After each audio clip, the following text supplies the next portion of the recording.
何俊賢議員，係多謝主席。咁首先我哋都要講生態局咧喺過去一段時間裏面，對於生物多樣性嘅工作咧係應該予以肯定嘅，同埋有一個比較大嘅意識形態嘅進步啦。即係我成日都曾經提過，香港有好多極端嘅環保思想嘅，令到特區政府喺發展嗰方面咧係有好大嘅困難。咁特區政府好可能亦都因應呢啲咁嘅環境咧，冇辦法唔做一啲嘅平衡，我理解嘅。咁但係而家喺咁嘅形勢底下咧，我哋都要配合我哋國家啦，同埋大灣區嘅共同嘅發展，以及香港社會嘅共同發展嘅過程底下咧，我哋喺呢個生物多樣性嘅裏面嘅工作咧，究竟有啲咩工作能夠做得更加完善，同埋要改翻過去一啲我哋已經習以為常嘅啲陋習咧？啱啱好似聽副處長都特別提到啦，我哋香港有好多嘅8500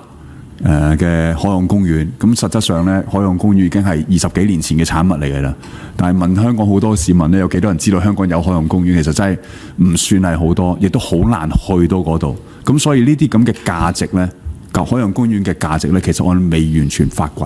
咁我希望咧，政府可以參考多少少嘅，即係我哋要揸住一個宗旨啊嘛，人與自然和諧共生，唔係嗰個地方唔喐咧，就係最好嘅。我哋要有人去，我哋有原本受影響嘅持份者，能夠喺我哋嘅環保框架、我哋可持續發展嘅藍圖框架同埋呢個多樣性框架底下咧，係能夠產生一啲嘅經濟嘅效益，令到我哋可以以環保養環保，減少特區政府對呢一方面嘅投入咧，呢種先係一種可持續嘅平衡。咁呢個第一，我哋要發展嘅一個路線啦。第二咧就係我想問一問特區政府啦，即係啱啱講到海洋公園啦，咁究竟我哋喺同發展局之間，或者係其他嘅，甚至係物流局之間裏面嘅一啲規劃裏面咧，其實佢哋有時係冇考慮到我哋生態局呢一部分嘅政策，同埋予以喺經濟發展方面都着力嘅。例如咧，曾經有講過係喺新界西，例如龍鼓灘啦、填海嗰個問題咧，其實我哋對出就應該好大，啱啱成立咗冇耐嘅叫做海洋公園嘅。但係連碼頭都冇過出去俾人參觀，或者冇動用到我哋一啲海上嘅業界者咧，可以產生有效嘅旅遊效益。咁其實出海無處不旅遊啦，我哋都要去做。咁點樣可以喺呢一部分產生價值咧？我認為生態局可以加強同其他局嘅計劃裏面去多啲進行一啲參與，或者係俾啲嘅信息佢哋咧，話如果你要做呢樣嘢嘅話，唔該，我哋有呢啲計劃，你發展局考慮發展片區嘅時候，可唔可以同我哋都溝通下點可以做好？尤其是好似假設未必係保護區嘅，例如我哋流浮山嘅發展，蠔業都係當區好重要嘅一個資產、文化資產同埋生態資產。咁究竟有冇包喺最近推出嘅嗰3個片區徵求意見嘅部分裏面，同埋提出一啲有效俾有意投標嘅朋友去充分考慮呢？否則我唔想將嗰度呢就變成一個好似淨係做連鎖店嘅地區，而將傳統嘅文化摒除。咁呢個生態局要留意同佢加強溝通。最後特別一提嘅話呢，就係我希望三寶樹公園嘅工作已經比以前做得完善好多㗎啦。唔再係以前我假設即係未必係完全米埔嗰種嘅傳統舊模式啦。咁我可唔可以再講解一下喺嗰度，如果用新模式同行業啦，例如漁農行業啦，同埋當區持份者，例如鄉事同埋一啲環保嘅群體一重組織，去如何發展好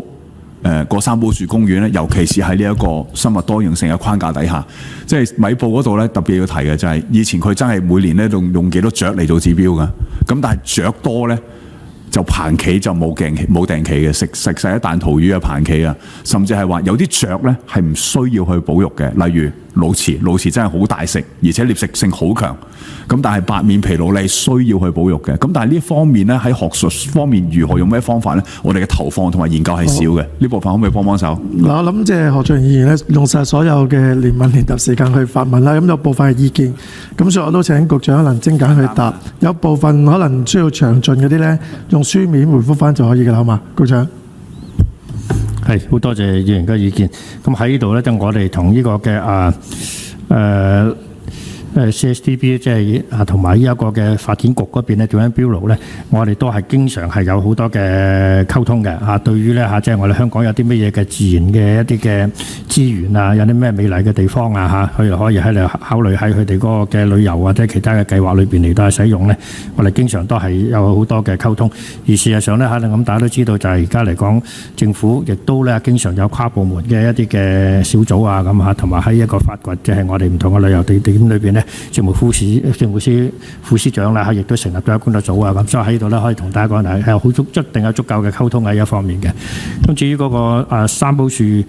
嗰個公園裏邊咧，將來我哋可以同業界咧係有好多唔同嘅合作嘅空間，無論包括喺個科研啊，同埋真係喺嗰個養魚嗰度啊咁樣。咁我哋咧一定係會同唔同嘅即係羣體嚟到喺呢一方面繼續係保持嗰個溝通，到時睇下點樣一齊嚟將佢做得更好嘅。多謝。一句主席